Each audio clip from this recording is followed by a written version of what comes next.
నమస్తే, welcome to our channel. ప్రస్తుతం మనతో పాటు కాటిగర్ హరి గారు ఉన్నారు, వాస్తు సామ్రాట్ విభూషణ్. నమస్తే సార్.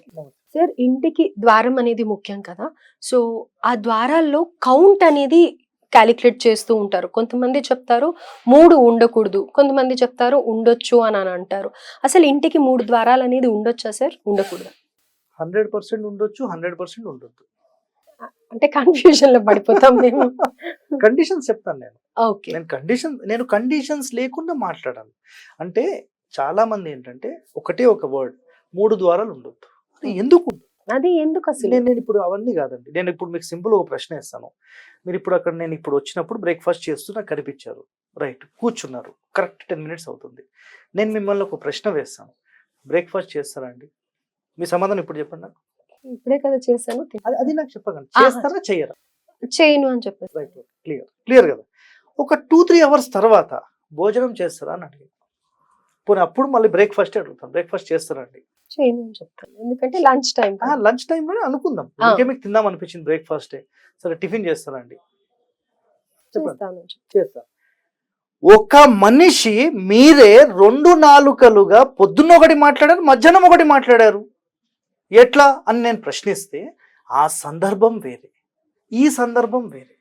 మీరు కడుపు నిండా తిని రెడీగా ఉన్న టైంలో నేను అడగడం, మీరు ఆల్రెడీ తిన్నారు కాబట్టి నాకు వద్దు అని చెప్పేశారు. అదే మధ్యాహ్నం టైంలో తింటారా అని నేను అడిగితే, లేదండి ఇప్పుడు నేను తింటాను అన్నాను. ఉదయం ఒక మాట, మధ్యాహ్నం ఒక మాట మాట్లాడారు అంటే ఎట్లా? సందర్భాన్ని బట్టి వర్డ్ ఉంటుంది. ఇక్కడ నేను చెప్పేదానికి ఒక అంతరార్థం ఏంటంటే, ఒక శరీరం మొత్తానికి నాభీస్థానం ఉంటుంది కదా, నాభీస్థానం అదే విధంగా ఒక ఇంటి మొత్తానికి మనం ఇంటూ లాగా చేసినప్పుడు, ఫర్ ఎగ్జాంపుల్ ఈ ఫోన్ తీసుకుందాం, ఈ మొత్తాన్ని మీరు అబ్జర్వ్ చేస్తే ఇక్కడి నుండి ఇక్కడికి, ఇక్కడి నుండి ఇక్కడికి ఈ సెంటర్ ఆఫ్ ద పాయింట్ ఉంటుంది కదా, కరెక్ట్ ఈ సెంటర్ ఆఫ్ ద పాయింట్ నాభి పాయింట్ అంటారు, నాభి స్థానం అంటారు. ఒక ఎగ్జాంపుల్ నేను చెప్తాను. ఒక పిల్లవాడిని మామూలుగా మనం ప్రేమగా ఎత్తుకుంటాము, మామూలు తిరుగుతుంటాము, మామూలు మోకాళ్ళ మీద కూర్చోబెడతాం. ఎప్పుడైనా పడుకున్నప్పుడు మన పొట్ట మీద కూర్చోబెట్టుకుంటే ఎట్లా ఉంటుంది? హెవీగా అనిపిస్తుంది. చెస్ట్ మీద కూర్చోబెట్టుకోవచ్చు, కానీ ఈ స్టమక్ మీద కూర్చోబెట్టలేము. అలాగే ఒక ఇంటి నిర్మాణానికి సంబంధించిన నాభి స్థానం మీద ఎట్టి పరిస్థితుల్లో బరువులు పెట్టొద్దు. ఓకే. సో ఇప్పుడు ఇంకా డెప్త్లోకి వెళ్తే, ఒక మనిషికి ఎన్ని నర్వ్ సిస్టమ్స్ అంటే నాడులు అంటాం కదా, ఎన్ని నాడులు ఉంటాయి జనరల్గా ఒక శరీరానికి? ఐడియా ఉందా మీకు? నాకు తెలుసు. 72,000 నాడులు ఈ శరీరానికి పనిచేస్తాయి. 72,000 నాడులు. ఒక శరీరం అంటే ఒక బిడ్డ జన్మించినప్పుడు ఆ శరీరానికి తల్లి గర్భం నుంచి నాభి స్థానం నుంచే టోటల్ ఫుడ్ కానీ ఎనర్జీస్ కానీ ఆ బిడ్డకు చేరుతాయి. అలాంటి నాభి స్థానాన్ని కట్ చేసిన తర్వాత ఇది ఇక్కడికి క్లోజ్ అయిపోతుంది. సో శరీరంలో ఉండే ప్రతి నర్వ్ సిస్టమ్ కనెక్టెడ్ టు నాభి స్థానం, ఈ సెంటర్ ఆఫ్ ద పాయింట్ కి మాత్రమే కనెక్ట్ అయి ఉంటుంది. ఇప్పుడు నేను ఒక మాట చెప్తాను, నేను ఒక ఆయుర్వేదిక్ డాక్టర్ని. ఒక ప్రాబ్లం వచ్చింది, ఏదో ఒక హెల్త్ ప్రాబ్లం వచ్చింది, కేవలం స్వచ్ఛమైన పంచగవ్య ఆయుర్వేదం సంబంధించిన నెయ్యి చుక్కలు ఈ బొడ్డులో వేస్తే ఆ నర్వ్స్ అన్ని ఫ్రీ అయిపోతాయి. ఎన్నో రోగాలకు ఈ నాభి స్థానంలోనే కొన్ని ఆయిల్స్ వేస్తారు, డిఫరెంట్ టైప్స్ ఆఫ్ ఆయిల్స్. ఒక్కొక్క రోగానికి ఆ ఆయిల్స్ వేస్తే ఆటోమేటిక్ ఈ శరీరంలో ఉండే ఆ రోగం తగ్గిపోతుంది. అలాంటి నాభి మనం బరువు పెట్టుకోలేము. సరే నేను ఇక్కడ డ్యామేజ్ చేస్తే ఏమవుతుంది? సిస్టమ్ హోల్ బాడీ అంతా ఇప్పుడు ఈ చెయ్యికి డ్యామేజ్ చేయండి ఏమీ కాదు, ఈ చెయ్యికి డ్యామేజ్ చేయండి ఏం కాదు, అంత ఏం ప్రాబ్లం లేదు. ఇది హోల్ సిస్టమ్ ని డ్యామేజ్ చేస్తుంది, రైటా? రైట్. ఇప్పుడు నేను మీకు మాట చెప్తాను. ఈ మొత్తానికి correct centre of the point లో, అంటే ఇక్కడ ఒక డోర్ పెట్టాను, ఎగ్జాంపుల్ ఇక్కడ ఒక డోర్ పెట్టాను, ఎన్ని డోర్స్ అయినాయి? 2 doors. ఈ సెంటర్ లోనే నేను ఒక డోర్ పెడతాను అంటాను. ఈ సెంటర్ లో డోర్ పెట్టాలంటే ఏం కావాలంటే వాల్ కావాలి కదా. సో ఈ సెంటర్ లోనే నేను వాల్ కట్టి అక్కడ డోర్ పెట్టాను అనుకోండి, ఏమవుతుంది?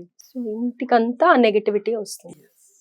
అంటే ఏదైతే energy generating point connected to బ్రహ్మస్థానం ఉంటుందో దాన్ని డ్యామేజ్ చేసేసి ప్రెస్ చేసేసినట్టు. ఓకే. ఇప్పుడు చెప్పండి, ఇక్కడ ఒక డోర్, ఈ సెంటర్ లో ఒక డోర్, ఇక్కడ ఒక డోర్, ఈ వరుసగా 3 ద్వారాలు ఉండొచ్చా? ఎగ్జాంపుల్ గా జనరల్ గా అయితే మీకు అర్థమైంది కదా, మీరు చెప్పండి, ఉండొచ్చా? పెట్టుకోకూడదు. Clear cut, right.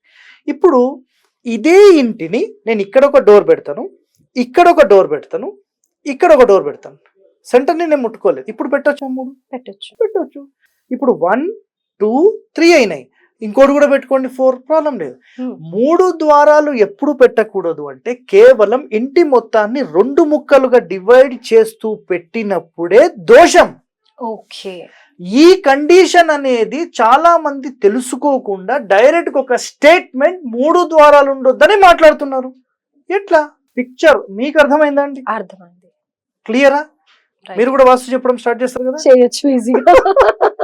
సో నేను చెప్పే కండిషన్స్ అనేవి చాలా ఇంపార్టెంట్ అండి. ఎందుకంటే నేను అధ్యయనం చేసింది మొత్తం ఎందుకు అనే కండిషన్ నేను అధ్యయనం చేస్తున్నాను.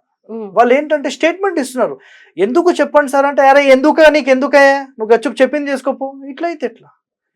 మనిషి తెలుసుకోకపోతే ఇంకెప్పుడు తెలుసుకుంటాడు? ఇప్పుడు మన పెద్దవాళ్ళు ఒక స్టేట్మెంట్ ఇచ్చారు, చిన్నవాళ్ళు స్టేట్మెంట్ ఇచ్చారు, ఇంకా అధ్యయనం ఎక్కడుంది? అధ్యయనం అనేది లేదు.